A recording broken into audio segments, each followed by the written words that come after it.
एक स्टूडेंट है जिसके क्लास में हमेशा 99% मार्क्स आते हैं, लेकिन रियल लाइफ सिचुएशन से डील नहीं कर पाता। क्या ये स्टूडेंट वास्तव में इंटेलिजेंट है? जानेंगे इस वीडियो में।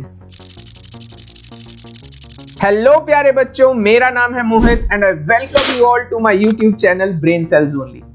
तो बच्चों, आपको इंट्रो देख के ये तो पता चल ही गया होगा कि आज हम इंटेलिजेंस को डिटेल में पढ़ने वाले हैं, बट फिर भी मैं आपको एक बार ब्रीफ में बताना चाहूंगा कि हमारा जो आज का टॉपिक है वो है इंटेलिजेंस। ये हमारी क्लास 12th के चैप्टर 1 की सेकंड वीडियो होने वाली है। अगर आपने अभी तक फर्स्ट वीडियो नहीं देखी है तो आप जरूर जाकर के उसे चेक करें। ठीक है, बात करते हैं इंटेलिजेंस के बारे में। इंटेलिजेंस क्या है? It is one amongst the 5 attributes जो हमें इस चैप्टर में पढ़ने हैं। पिछले लेक्चर में हमने इंटेलिजेंस की डेफिनेशन को समझा था, अब समझते हैं इंटेलिजेंस को डिटेल में। एक छोटा सा डिस्क्लेमर, इस लेक्चर में हम कवर करने वाले हैं हमारी 8 लॉन्ग थ्योरीज को, तो अपनी जरा कुर्सी की पेटी बांध के रखें। इसी के साथ without wasting any further time let's get started. तो बच्चों, सबसे पहले हमें बताया जाता है कि यार जो हमारी जनरल सेंस कहती है ना अबाउट इंटेलिजेंस की, एक बच्चा है जिसके क्लास में हमेशा 99% मार्क्स आ रहे हैं या जो हमेशा टॉप करता है वो इंटेलिजेंट है। हमारे पेरेंट्स हमेशा उसे इंटेलिजेंट कंसीडर करते हैं, बट क्या ये वास्तव में एक्चुअल डेफिनेशन है इंटेलिजेंस की? तो साइकोलॉजी हमें कहती है कि जो साइकोलॉजिकल नोशन है इंटेलिजेंस का, वो जो हमारा कॉमन सेंस की जो सोच है ना कि एक टॉपर ही इंटेलिजेंट होता है, उससे थोड़ा अलग है। क्या डिफरेंसेस हैं समझते हैं। अच्छा बच्चों, यहां पर एक इंपॉर्टेंट क्वेश्चन भी बनता है जो मैं आपको बताऊंगा, आपकी एनसीईआरटी बैक एक्सरसाइजेस में भी पूछा जाता है। क्वेश्चन ये बनता है कि इंटेलिजेंस को डिफाइन करें एज पर द साइकोलॉजिस्ट। अभी हम इंटेलिजेंस की 3 या 4 डेफिनेशंस पढ़ने वाले हैं और फिर देखेंगे उस क्वेश्चन में ट्रिकी पार्ट क्या है। तो बच्चों, सबसे पहले जो हमारी ऑक्सफोर्ड डिक्शनरी है वो इंटेलिजेंस को डिफाइन करती है as the power of perceiving, learning, understanding and knowing. यानी कि अगर आप परसीव कर सकते हो, चीजों को लर्न कर सकते हो, अंडरस्टैंड कर सकते हो या फिर जान सकते हो, अगर आप में ये सब ताकतें हैं, अगर आप इन चीजों के कैपेबल हो तो आप इंटेलिजेंट हो। इसके बाद जो हमारे सामने दूसरा नाम आता है, या मैं कहूं जो सबसे पहला नाम है एक साइकोलॉजिस्ट का, वो है एल्फ्रेड बिने। एल्फ्रेड बिने हमें क्या बताते हैं? बच्चों, एल्फ्रेड बिने के बारे में आपको एक अमेजिंग बात बताना चाहूंगा। Alfred Binet is the person who is considered as a father of modern intelligence test. ठीक, जो एल्फ्रेड बिने है वो कैसे डिफाइन करते हैं? Alfred Binet defines intelligence as the ability to जज well, understand well and reason well. यानी कि अगर आप चीजों को सही तरह से जज कर सकते हो, आप अंडरस्टैंड कर सकते हो और अच्छे से चीजों को रीजन कर सकते हो कि अगर ऐसा हुआ तो ऐसा क्यों हुआ, इसके पीछे क्या रीजन था, then you will be considered as intelligent. इसके बाद जो हमारे सामने अगला नाम आता है वो आता है वेशलर का। वेशलर इंटेलिजेंस को कैसे डिफाइन करते हैं? Wechsler defines intelligence as the global and aggregate capacity of an individual to think rationally, act purposefully and to deal effectively with his or her environment। यानी कि अगर आपके पास जो कैपेसिटी है एक इंडिविजुअल की सोचने की, ढंग से तरीके से सोचने की, पर्पसफुली एक्ट करने की, ऐसा नहीं कि आप कुछ भी कर रहे हो जिसके पीछे कोई पर्पस ही नहीं है, कोई रीजन ही नहीं है, कोई भी काम है बस करे जा रहे हो, जैसे खच्चर की तरह बस सामान ढोए जा रहे हो, वो नहीं। And effectively deal with his और हर एनवायरनमेंट, और अगर आप अपने एनवायरनमेंट के साथ सही से डील कर सकते हो। यहां पर मैं आपको वीडियो के इंट्रो पे लेके जाऊंगा एक बार दोबारा, जहां पर हमने कहा था कि एक लड़का जिसके हमेशा क्लास में 99% मार्क्स आते हैं, अगर वो अपनी रियल लाइफ सिचुएशन के साथ, या मैं कहूं क्योंकि वो अपनी रियल लाइफ सिचुएशंस के साथ अच्छे से डील नहीं कर पा रहा, तो as per Wechsler at least he can not be considered intelligent. Alright, तो यहां तक हमने जाना कि वेशलर और एल्फ्रेड बिने इंटेलिजेंस के बारे में क्या कहते थे। अब जो हमारे सामने अगला इंपॉर्टेंट नाम आता है वो है स्टर्नबर्ग का। स्टर्नबर्ग क्या कहते थे इंटेलिजेंस के बारे में, उस डेफिनेशन को पढ़ने के लिए हमें एक बार जंप करना पड़ेगा टुवर्ड्स पेज नंबर 8। चलिए फटाफट से स्क्रॉल करते हैं पेज नंबर 8 पर, और वहां पर हमें पता चलेगा कि स्टर्नबर्ग अपनी इंटेलिजेंस की डेफिनेशन के बारे में डिटेल में हमें कैसे समझाते थे। यहां पर रॉबर्ट स्टर्नबर्ग की डेफिनेशन है about intelligence in the year 1985। According to Robert Sternberg, the ability to adapt, to shape and select environment to accomplish one's goal and those of one's society and culture। यानी कि अगर आपके पास ability है to adapt और अगर आप accomplish कर सकते हो अपने गोल को, यानी कि अगर आप खुद को अडेप्ट कर सकते हो अपने खुद के गोल्स को अकम्प्लिश करने के लिए या फिर सोसाइटी के गोल्स को अकम्प्लिश करने के लिए, एक कलेक्टिव गोल को अकम्प्लिश करने के लिए, if you have that capability then only you will be considered as intelligent, otherwise not. तो ये हमारी रॉबर्ट स्टर्नबर्ग की डेफिनेशन है अबाउट इंटेलिजेंस। अब बच्चों बात करते हैं उस ट्रिकी पार्ट के बारे में जो मैंने आपको क्वेश्चन के बारे में बताया था। बच्चों अक्सर एग्जाम में जो क्वेश्चन आता है वो हमारे से ये पूछा जाता है कि define intelligence as per different psychologist, और इसमें बच्चे गड़बड़ क्या करते हैं, क्योंकि एनसीईआरटी में ऑक्सफोर्ड डिक्शनरी, एल्फ्रेड बिने और वेशलर इन तीनों का नाम साथ लिखा हुआ है या फिर ये तीनों डेफिनेशन साथ लिखी हुई हैं, तो वो इन तीनों की डेफिनेशंस को लिखाते हैं। जबकि ऑक्सफोर्ड डिक्शनरी क्या कोई एक साइंटिस्ट है या फिर क्या ऑक्सफोर्ड डिक्शनरी एक साइकोलॉजिस्ट है? नहीं। तो जब भी अगर आपसे पूछा जाए टेल अबाउट इंटेलिजेंस या फिर इंटेलिजेंस के बारे में डेफिनेशंस लिखो ऑफ डिफरेंट साइकोलॉजिस्ट या फिर 3 डिफरेंट साइकोलॉजिस्ट के बारे में, तो ऑलवेज रिमेंबर आपने एल्फ्रेड बिने, वेशलर और उसके बाद स्टर्नबर्ग की डेफिनेशन लिख के आनी है जो हमने अभी पेज नंबर 8 पे पढ़ी है। ऑक्सफोर्ड की डेफिनेशन नहीं लिख के आनी है, अगर वहां पर स्पेसिफाइड है that you have to mention about the psychologist. ठीक, तो यहां तक हमने पढ़ा about the various definitions of intelligence. Okay, तो ये तो अभी तक बात हुई about the various definitions of intelligence. Now let's directly jump to our today's main topic which is theories of intelligence. तो देखो बच्चों, इंटेलिजेंस की ना बहुत सारी थ्योरीज हैं। इस चैप्टर में हमें बेसिकली 8 थ्योरीज को पढ़ना है। उन थ्योरीज को हम ऐसे ही पढ़ना नहीं शुरू कर देंगे। हम क्या करेंगे, पहले हम एक डिस्टिंक्शन सीखेंगे। क्या डिस्टिंक्शन? जितनी भी थ्योरीज है ना बच्चों, वो बेसिकली 2 पार्ट्स में डिवाइडेड हैं। एक होती है हमारी साइकोमेट्रिक अप्रोच, ठीक, और दूसरी अप्रोच का हमारा नाम होता है इंफॉर्मेशन प्रोसेसिंग अप्रोच। क्या फर्क है इन दोनों में, इस डिफरेंस को समझने की कोशिश करते हैं। बच्चों जो साइकोमेट्रिक अप्रोच है ना, वो हमें बताती है, फॉर एग्जांपल अभी हम एग्जांपल लेते हैं इस फोन का। ये फोन का हार्डवेयर क्या है, इसका कैमरा कितने मेगापिक्सल का है या फिर इसका कलर क्या है, ये किस तरह से बना है, क्या क्या इसकी चीजें हैं, किन चीजों से मिलकर ये फोन बना है, is all about the psychometric approach. यानी कि इस फोन के बिल्डिंग ब्लॉक्स क्या हैं। ऑन द अदर हैंड अगर मैं बात करूंगा कि मेरे इस फोन की जो डिस्प्ले है वो कैसे काम करती है, क्या इसका कलर थीम है, मैं किसी भी ऐप को बैक करता हूं तो क्या डायरेक्ट बैक हो जाती है या फिर स्टेप बाय स्टेप जाकर के बैक होती है। तो बेसिकली ये फोन फंक्शन कैसे करता है, इसकी साउंड क्वालिटी कैसी है, क्या इसमें डिफरेंट स्टेप्स हैं या फिर एक बार में इट गोज बैक, जैसा कि यूजुअली iOS में देखा जाता है। तो that is the main difference between psychometric approach and information processing approach. Psychology की भाषा में समझें तो साइकोमेट्रिक अप्रोच बात करता है about the aggregate of abilities. On the other hand जो इंफॉर्मेशन प्रोसेसिंग अप्रोच है वो हमें डिस्क्राइब करता है अबाउट द प्रोसेस। यानी कि जो साइकोमेट्रिक अप्रोच में हम थ्योरीज पढ़ेंगे उसमें हम जानेंगे कि जो इंटेलिजेंस है वो बनी कैसे है, what are the building blocks of intelligence. On the other hand in information processing approach हम समझेंगे कि इंटेलिजेंस फंक्शन कैसे करती है। आई होप ये चीज आपको क्लियर हुई होगी। इसके बाद अब हम इसके अंदर एक एक थ्योरी पढ़ना स्टार्ट करेंगे। थ्योरीज स्टार्ट करने से पहले मैं आपको एक बात बताना चाहूंगा। पिछले कुछ सालों में ये नोटिस किया गया है कि एक क्वेश्चन बनता है that differentiate between psychometric approach and information processing approach. अक्सर ये क्वेश्चन 3 से 4 मार्क्स का आया जाता है। आई होप आपको कंसेप्ट क्लियर हो गया होगा, but just to have you a perfect answer कि आप एक प्रॉपर डिफरेंशिएशन का आंसर लिख पाए, आपकी स्क्रीन पर इस वक्त 3 से 4 पॉइंट्स ऑफ डिफरेंस इस वक्त डिस्प्ले हो रहे होंगे।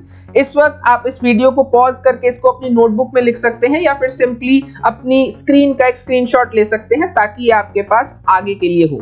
ठीक, यहां पर आपका एक important 3 to 4 marker question cover हो जाता है। So with this, let's get started with the theories under psychometric approach। तो बच्चों साइकोमेट्रिक अप्रोच की अंडर जितनी भी थ्योरीज हैं इसमें हम जानेंगे कि कैसे इंटेलिजेंस बन रही है। Okay, let's moving ahead with the theory. सबसे पहली जो थ्योरी दी थी, जैसा कि हमने जाना कि Alfred Binet is considered as the father of modern intelligence. तो क्योंकि he is considered as the father, इसलिए सबसे पहली जो थ्योरी है या जिसकी थ्योरी हम सबसे पहले पढ़ेंगे वो एल्फ्रेड बिने ही है। एल्फ्रेड बिने ने बच्चों बेसिकली क्या बताया था, ही stated that intelligence is the one similar set of abilities which can be used for solving any or every problem in individual's life. ये बेसिकली क्या कहते थे कि जो इंटेलिजेंस है ना वो one similar set of abilities है जो सबके पास है। मतलब ग्लोबली आपके पास जो इंटेलिजेंस है वही मेरे पास है, वही विराट कोहली के पास है, वही डोनाल्ड ट्रंप के पास है, सबके पास सेम इंटेलिजेंस है।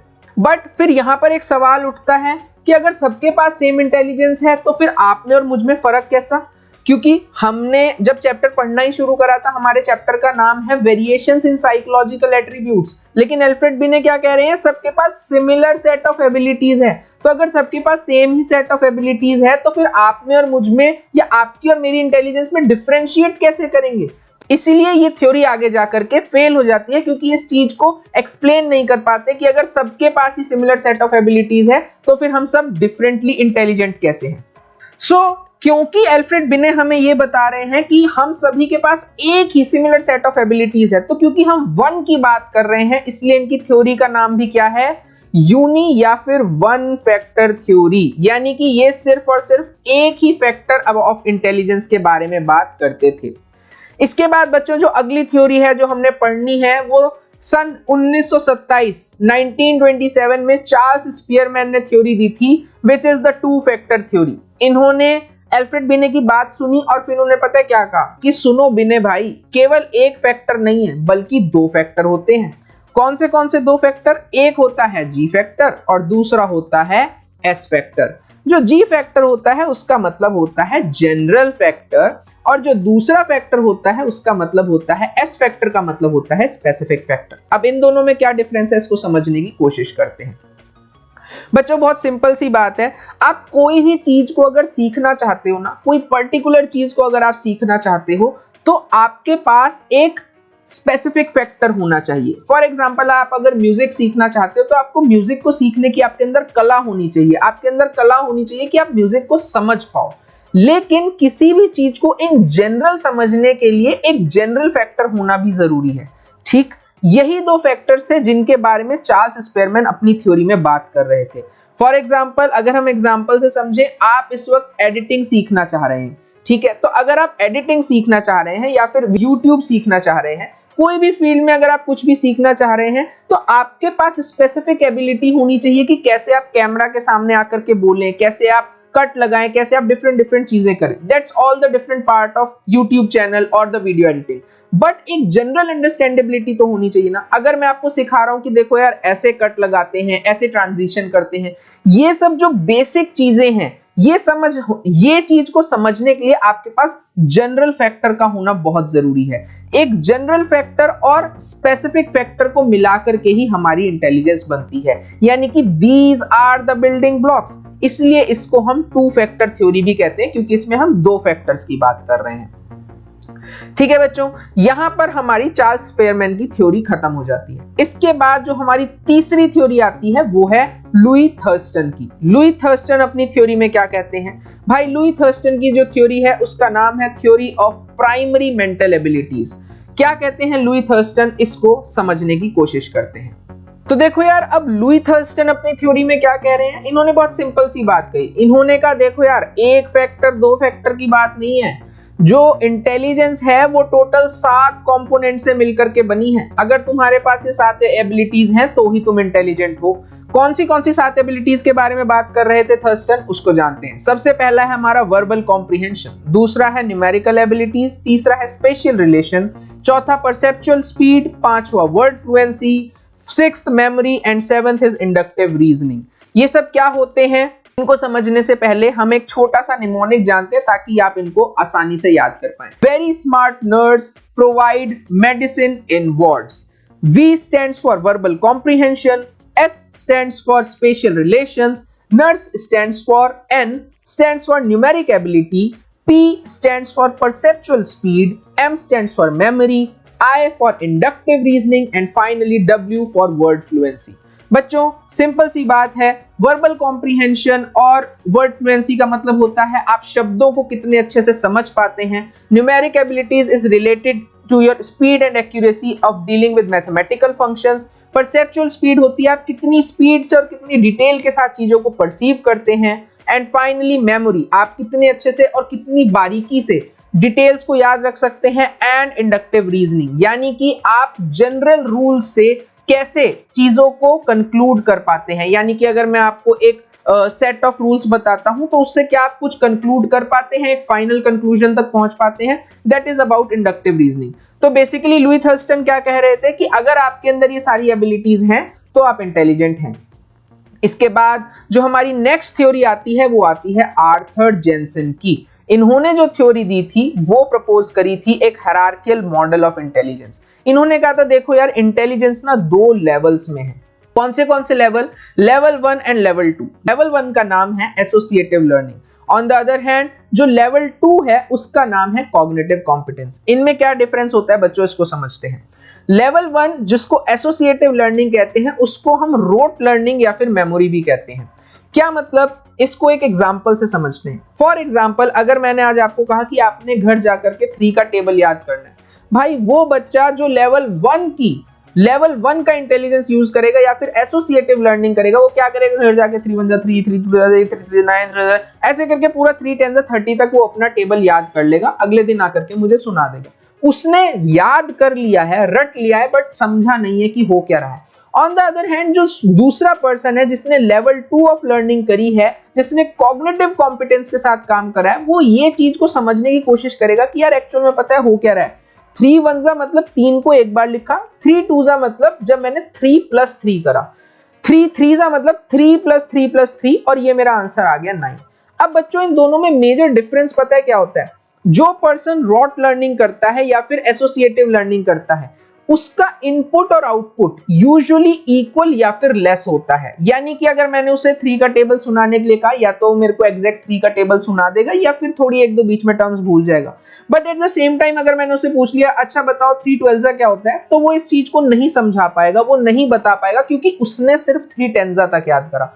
ऑन द अदर हैंड वो बच्चा जिसने लेवल 2 ऑफ इंटेलिजेंस यूज करा या फिर जिसने कॉग्निटिव कॉम्पिटेंस के साथ समझा था, वो समझ चुका है कि क्योंकि 3 10 30 होता है, अगर मैं इसमें +3 करूंगा यानी 33, दैट इज 3 11 33, एंड 3 12 अगर मैं 33 में फिर से 3 ऐड करूंगा तो 36 विल बी द आंसर। तो that is the difference between level 1 and level 2, जो कि हमें आर्थर जेनसन ने समझाया था। And it is always promoted, it is always appreciated अगर आप भी लेवल 2 ऑफ इंटेलिजेंस का इस्तेमाल करें। ठीक, जो हमारा लेवल 2 होता है वो हमारे इनपुट को ट्रांसफॉर्म करता है इनटू ए मोर इफेक्टिव आउटपुट। आई होप ये आपको क्लियर हो गई होगी बच्चों। इसके बाद जो हमारी अगली थ्योरी आती है ना, वो आती है जेपी गिलफोर्ड की। जेपी गिलफोर्ड ने जो हमें थ्योरी दी थी वो थी स्ट्रक्चर ऑफ इंटेलेक्ट मॉडल। अभी तक वैसे भी हमने जितनी थ्योरीज पढ़ी उसमें हम स्ट्रक्चर की ही बात कर रहे हैं, बट इनकी थ्योरी का नाम ही है structure of intellect model.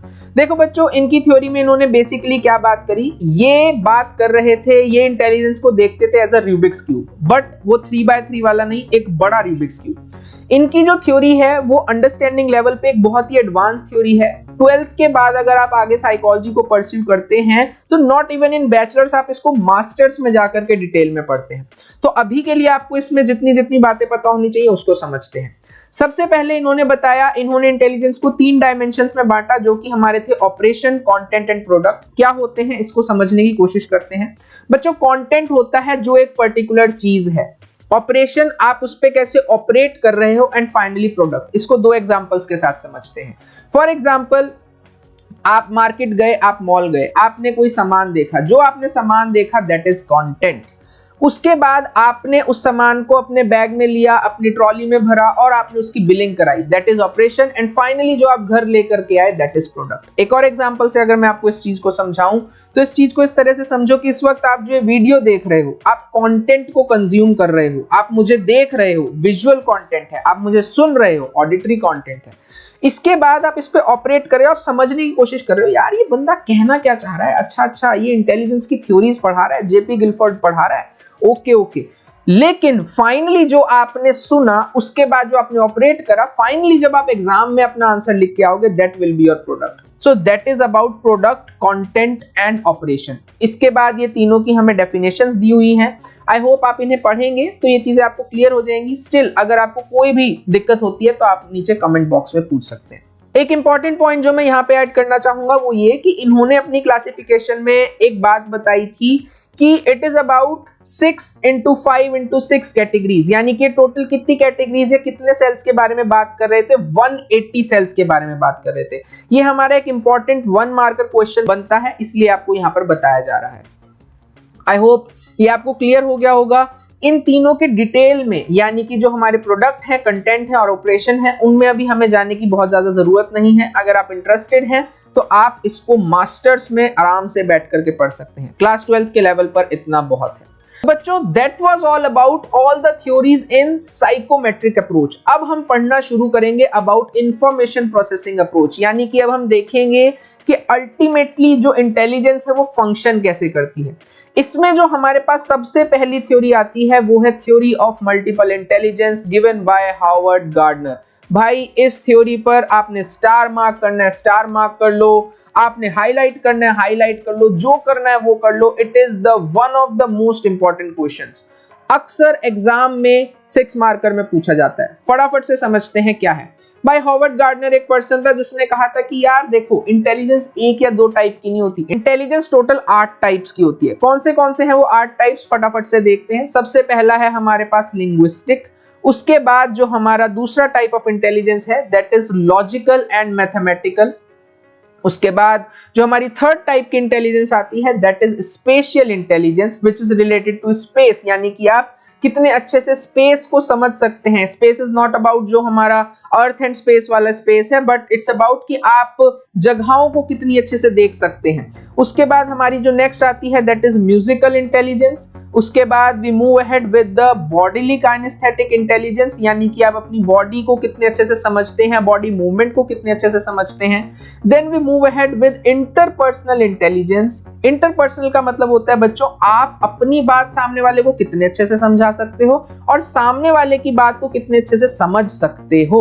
On the other hand जो इंट्रापर्सनल इंटेलिजेंस होती है वो हमें बताती है कि आप खुद की फीलिंग्स को, खुद को कितने अच्छे से समझ सकते हो। And finally the last which is the naturalistic intelligence, जो हमें बताती है कि एक इंसान नेचर को कितने अच्छे से समझ सकता है। ये हमारी डिफरेंट टाइप ऑफ इंटेलिजेंस होती हैं। इनके डिफरेंट यहाँ पर ये हमारी 1 लाइनर डेफिनेशंस हैं जो आपको क्लियरली पढ़ करके समझ में आ जाएंगी। इनके कुछ रिलेटेड प्रोफेशंस देखते हैं। सबसे पहले जो हमारा लिंग्विस्टिक इंटेलिजेंस है, भाई जो इंसान शब्दों को समझ पा रहा है, अपनी बात को अच्छे से समझा पा रहा है, लिख पा रहा है, वो बेसिकली वर्ड स्मार्ट कहलाएगा। और किन प्रोफेशंस में जाएगा? पोएट्स और राइटर्स के प्रोफेशन में। जो लॉजिकल और मैथमेटिकल इंटेलिजेंस है, कहां काम आपके आने वाली है? अगर आप एक साइंटिस्ट या फिर एक नोबेल प्राइज विनर हैं। ऑन द अदर हैंड जो हमारी स्पेशल इंटेलिजेंस है वो हमें हेल्प करती है if you want to be someone जो कि एक इंटीरियर डिजाइनर बनना चाहता है, इंटीरियर डिजाइनर बनना चाहता है, स्कल्प्टर बनना चाहता है, पेंटर, आर्किटेक्ट या फिर इंटीरियर डेकोरेटर। ये सभी हमारे स्पेशल इंटेलिजेंस के एग्जांपल्स हैं। सर्जन्स भी स्पेशल इंटेलिजेंस के एग्जांपल में आता है। अक्सर बच्चे पूछते हैं ऐसा क्यों? बच्चों, जो सर्जन है ना, he must be very much precise कि कौन सी नर्व या कौन सी आर्टरी कहां पर है। अगर उसको इस चीज का आइडिया नहीं होगा या फिर जरा सी भी थोड़ी सी इधर उधर चूक हुई तो बंदा मर जाएगा। तो ताकि वो बंदा मरे ना, डेड ना हो, इसके लिए सर्जन्स के पास भी स्पेशल इंटेलिजेंस होनी चाहिए। Musical intelligence for sure it is very simple. आपको रिदम्स, आपको म्यूजिकल पैटर्न समझ में आने चाहिए if you want to be a musician.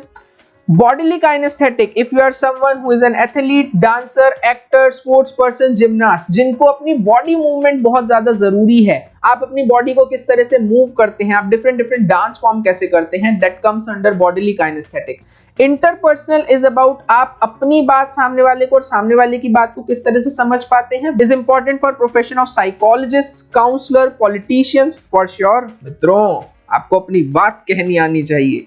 Intrapersonal, आपको खुद को समझना आना चाहिए। People who are strongly indulged in identity, human existence and meaning of life, जो इन सब चीजों के बारे में समझते हैं या सोचते हैं, उनके पास इंट्रापर्सनल इंटेलिजेंस होती है। And finally naturalistic intelligence, for example hunters, gatherers, tourist, farmers. अगर आप वन अमंग दोज पीपल हैं जो कि नेचर को समझते हैं, then you are having the naturalistic intelligence. बच्चों, आगे बढ़ने से पहले या फिर अगली थ्योरी को बताने से पहले, क्योंकि ये हमारी बहुत इंपॉर्टेंट थ्योरी है, मैं चाहूंगा आपको ये थ्योरी इसी वीडियो में याद हो जाए। तो इसके लिए मैंने आपके लिए, आप सबके लिए एक छोटी सी स्टोरी फॉर्म करी है, इसको सुनिएगा। स्टोरी कैसे है, अपनी आंखें बंद करो और इमेजिन करो कि इस वक्त आप एक बहुत बड़े से गार्डन में खड़े हो, ठीक है। आप जब उस गार्डन में एंटर होते हो तो आप देखते हो लेफ्ट हैंड साइड पे दो लड़कियां आपस में बैठ के बात कर रही हैं और राइट हैंड साइड में एक ग्रुप ऑफ बॉयज है जिन्होंने गाने ऊंचे ऊंचे बजा रखे हैं और वो एक्सरसाइज कर रहे हैं 1 2 1 2। ये एक छोटी सी स्टोरी है, अगर आप इसको इमेजिन कर पा रहे हो, अगर ये आपको याद है तो आपको इस वक्त हॉवर्ड गार्डनर की पूरी जो थ्योरी है वो याद हो चुकी है। कैसे, देखते हैं। देखो यार, अगर आप एक बहुत बड़े से का मतलब स्पेशियल इंटेलिजेंस, गार्डन में हो का मतलब नेचुरलिस्टिक इंटेलिजेंस, आप उसमें एंटर हुए, आपने देखा लेफ्ट हैंड साइड में दो लड़कियां आपस में बात कर रही हैं। अगर बात कर रही हैं तो कौन सी इंटेलिजेंस होगी हमारी, that will be linguistic intelligence. बातें देखो यार दो प्रकार की होती है, या तो इंसान अपने बारे में बात करता है या सामने वाले इंसान के बारे में बात करता है। So if the person is talking about one self, तो ये हमारी कौन सी टाइप की इंटेलिजेंस होगी, इंट्रापर्सनल। और अगर वो सामने वाला दूसरे पर्सन के बारे में बात कर रहा है, that is interpersonal intelligence. Finally आपने देखा राइट हैंड साइड में कुछ लड़कों ने क्या करा हुआ है, गाने लगाए हुए हैं, which is musical intelligence, exercise कर रहे हैं, बॉडीली काइनेस्थेटिक, एंड फाइनली कैसे एक्सरसाइज कर रहे थे, 1 2 1 2, which is about the logical and mathematical intelligence. I hope ये छोटी सी कहानी आपको पसंद आई होगी, इसने आपको थ्योरी हेल्प करने में, याद करने में हेल्प करी होगी। अगर आपको ये कहानी पसंद आई है तो फॉर श्योर कमेंट में एक लाइक जरूर प्लेस कीजिएगा। इसके बाद बच्चों जो हमारी अगली थ्योरी आती है, that is about the triarchic theory of intelligence given by Robert Sternberg in 1985। Definition हम पहले ही कवर कर चुके हैं, इसमें वो बताते हैं कि अगर आपकी जो एबिलिटी है आप खुद को अडेप्ट करें या फिर अपने एनवायरनमेंट को चेंज करें, if you can do this then only you are intelligent. बच्चों इसमें इन्होंने हमें बताया कि जो हमारे, क्योंकि ये ट्रायर्किक थ्योरी है तो ये हमारे बेसिकली तीन पार्ट्स के बारे में बात कर रहे हैं। The one is contextual sub theory और the contextual intelligence, experimental sub theory और experimental intelligence, and the third one is the componential sub theory और द कॉम्पोनेंशियल इंटेलिजेंस। क्या होते हैं तीनों, इनको समझने की कोशिश कीजिएगा। बच्चों सबसे पहले जो हमारा आता है वो हमारी आती है कॉम्पोनेंशियल इंटेलिजेंस, इसका दूसरा नाम एनालिटिकल इंटेलिजेंस भी होता है। ये वो लोग होते हैं जिनको हम बुक स्मार्ट कहते हैं। These are basically people who succeed in school, जिनके स्कूल में बहुत अच्छे नंबर आते हैं। Again coming back to the first part of the video, वो बच्चा जिसके हमेशा 95% मार्क्स आ रहे थे, उसको हम पूरी तरह से इंटेलिजेंट नहीं कह सकते बट डम भी नहीं कह सकते। तो he was a person who was high on componential intelligence. इसके बाद जो हमारी दूसरी टाइप की इंटेलिजेंस आती है, that is about experiential intelligence. Experiential intelligence क्या बात करती है, एक्सपीरियंशियल इंटेलिजेंस को हम क्रिएटिव इंटेलिजेंस भी कहते हैं, और ये आपकी वो एबिलिटी होती है कि आप अपने पास्ट एक्सपीरियंसेस से सीख करके कैसे आप अपने नोवेल प्रॉब्लम्स को या फिर न्यूअर लाइफ प्रॉब्लम्स को सॉल्व करते हैं। फाइनली जो थर्ड पार्ट के बारे में स्टर्नबर्ग बात करते हैं, that is about the contextual intelligence. Contextual intelligence का दूसरा नाम प्रैक्टिकल इंटेलिजेंस भी है, और ये वो लोग होते हैं जिनको हम स्ट्रीट स्मार्ट या फिर बिजनेस सेंस के बेसिस पर देखते हैं। ये वो लोग होते हैं जिन्होंने किताबों से पढ़कर नहीं बल्कि दुनिया से ठोकर खा करके सीखी होती है। इसके अलावा अगर मैं आपको बात बताऊं about the componential sub theory और द कॉम्पोनेंशियल इंटेलिजेंस, इसमें भी जो रॉबर्ट स्टर्नबर्ग है उन्होंने आगे तीन कंपोनेंट्स दिए थे, विच is the Meta component, the performance component and the knowledge acquisition. क्या है ये तीनों, अगर आपको जेपी गिलफोर्ड की थ्योरी याद है तो ये आपको बहुत अच्छे से समझ में आ जाएगी। नॉलेज एक्विजिशन बेसिकली टेल्स कि कैसे आप इस वीडियो को समझ रहे हो, कैसे आप देख रहे हो। मेटा कंपोनेंट इज अबाउट कैसे आप इसको समझोगे, देखने के बाद आप इस पे फिनमैन टेक्निक लगाओगे, एक्टिव रिकॉल लगाओगे, कैसे आप चीजों को याद करोगे। And finally about the performance component, जिसमें हम बात करेंगे कि अल्टीमेटली आप एग्जाम्स में क्या लिख करके आते हो। ये तीनों चीजें मिला करके हमारा कॉम्पोनेंशियल इंटेलिजेंस बताता है, एंड बाकी दो हमने जो एक्सप्लेन करे about the contextual and experiential intelligence. I hope ये थ्योरी भी आपको क्लियर हो गई होगी। With this we come to the last part of this video, which is the PASS model. PASS अपने आप में एक निमोनिक है, PASS। क्या होती है, इस थ्योरी को समझने से पहले मैं एक बार फिर से आपको ऊपर लेके जाना चाहूंगा। इस थ्योरी में जो हमारी ट्रायर्किक थ्योरी है, इसमें आप एक छोटा सा निमोनिक, इसको ACP से भी याद कर सकते हैं, where A stands for analytical intelligence, C stands for creative intelligence, and finally P stands for practical intelligence. I hope this will help you. Finally, moving ahead towards the last part, which is the PASS model. PASS model को हमारे 3 psychologist ने दिया था, which is JP Das, Jack Naglieri and Kirby in 1994. ठीक है बच्चों, 3-3-3 का हमारे पास इसमें गेम बजता है। क्या है? इन 3 लोगों ने दिया था, 1994 में दिया था। And according to this model, intellectual activity involves the interdependent functioning of 3 neurological systems. कौन से 3 न्यूरोलॉजिकल सिस्टम्स हैं अभी जानेंगे। Called the functional units of brain, जिसको इन्होंने फंक्शनल यूनिट ऑफ ब्रेन कहा था। बच्चों सबसे पहले, हालांकि पास में इज अबाउट प्लानिंग, बट सबसे पहले जो हम अगर सीक्वेंस वाइज देखें तो सबसे पहले आता है अराउजल। अराउजल का मतलब होता है कि आपकी क्या अटेंशन है, कि आप किसी भी चीज को समझ पाते हो या नहीं, किसी भी चीज को आप अटेंड कर पाते हो या नहीं। भाई अगर आपकी इस वक्त वीडियो को समझने में अटेंशन ही नहीं है तो आप क्या ही तो आगे प्लान करोगे और क्या ही तो आप आगे और कोई चीज कर पाओगे। तो हमारे लिए सबसे पहले इंपॉर्टेंट होता है अबाउट द अराउजल और अटेंशन, यानी कि आप किसी भी स्टिमुलस को कैसे अटेंड करते हो। यहाँ पर ये हमें एक बहुत इंपॉर्टेंट बात बताते हैं, टू मच और too little arousal interfere with the attention. देखो यार, अगर आप किसी भी चीज को लेकर के बिल्कुल ऐसे, अरे यार क्या ही करना, बहुत लिटिल अटेंशन है, अराउजल है ही नहीं, तो वहां पर आप उतने अच्छे से चीज को अटेंड नहीं करोगे। ऑन द अदर हैंड, अगर आप किसी चीज को लेकर ओवर अराउज हो, यार ये बस ये वाली चीज देखनी है, ये बहुत अच्छे से हो जाए, मैं बहुत घबराया हुआ हूं, इस परिस्थिति में भी आपकी अटेंशन हैम्पर होती है। तो जिसे कहते हैं ना, अति हर चीज की बुरी होती है। तो there must be optimal amount of attention और optimal amount of arousal should be present. After arousal and tension जो हमारी दूसरी चीज होती है, that is about planning. After the information is attended, हम क्या करते हैं, हम प्लान करते हैं। It allows us to think of the possible course of action, implement them to reach a target and evaluate their effectiveness। यानी basically जो भी आपने अराउजल यानी कि अटेंशन से किसी भी चीज को देखा या सीखा, अब कैसे आप आगे फर्दर प्लान करोगे कि आपने इस चीज के साथ करना क्या है। सब चीजों के लिए आप अपने गोल सेट करोगे, टाइम शेड्यूल प्लान करोगे, etcetera etcetera, and finally will come to about planning. इसके बाद जो हमारा लास्ट पार्ट होता है, that is about the processing. Processing बच्चों हमारी 2 टाइप की होती है, एक होती है साइमल्टेनियस और दूसरी होती है सक्सेसिव। साइमल्टेनियस का मतलब होता है जब हम बहुत सारी चीजों को एक साथ प्रोसेस कर रहे होते हैं। फॉर एग्जाम्पल, आप गाड़ी चला रहे हैं, सामने से एक गाड़ी आ रही है, आप ये भी देख रहे हैं कि सामने से गाड़ी किस डायरेक्शन में आ रही है, कि मतलब वो रॉन्ग साइड तो नहीं आ रही। सामने से जो गाड़ी आ रही है उसकी गाड़ी का कलर क्या है, क्या स्पीड है, कितनी दूरी पर है, क्योंकि आप ये सब चीजें एक साथ प्रोसेस कर रहे हैं, इसको हम साइमल्टेनियस प्रोसेसिंग कहते हैं। On the other hand, successive processing का मतलब होता है जब हम किसी चीज को एक पर्टिकुलर सीक्वेंस में प्रोसेस करते हैं। फॉर एग्जाम्पल, लर्निंग डिजिट्स और अल्फाबेट्स। फॉर एग्जाम्पल, अभी अगर मैं आपको कहूं कि मुझे ABCD सुनाओ, तो आप मुझे ऐसे सुनाओगे ना, ABCDEFG up to the Z, या फिर आप ऐसे सुनाओगे ADFZN, ऐसे तो नहीं होने वाला ना, क्योंकि आपने किसी चीज को एक प्रॉपर सीक्वेंस में याद करा है, उस चीज को हम सक्सेसिव प्रोसेसिंग कहते हैं। ठीक है बच्चों, जो हमारा पास मॉडल था, पास मॉडल के बाद हमें एक बात और बताई जाती है। पास मॉडल के ही 2 लोग, विच इज दास एंड नेग्लेरी, इन्होंने हमें कॉग्निटिव असेसमेंट सिस्टम, जिसको CAS कहा जाता है, ये प्रोवाइड करा था। और एक जो हमारा इंपॉर्टेंट 1 मार्कर बनता है वो ये कि ये कौन से एज ग्रुप ऑफ बच्चों पे कंडक्ट किया जाता है, that is up to about 5 to 18 years of age। Okay, so ये तो बात हुई हमारे पास मॉडल के बारे में। आफ्टर पास मॉडल यहाँ पर हमारे 2 इंपॉर्टेंट 1 मार्कर क्वेश्चंस और बनते हैं। आपसे अक्सर CAS की फुल फॉर्म पूछी जाती है। CAS क्या होता है बच्चों? Cognitive assessment system.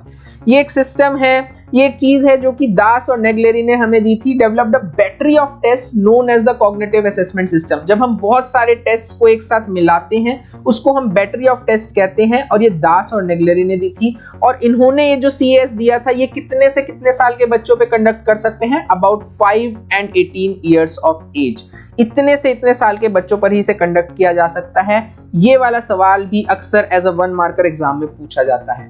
तो आज के लिए बस इतना ही। आई होप आपको वीडियो पसंद आई होगी। अगर वीडियो पसंद आई है तो वीडियो को लाइक करो यार, और इसे ज्यादा से ज्यादा अपने क्लासमेट्स के साथ शेयर करो। इसी के साथ हम मिलेंगे हमारी अगली वीडियो में। तब तक के लिए have a good day and good night.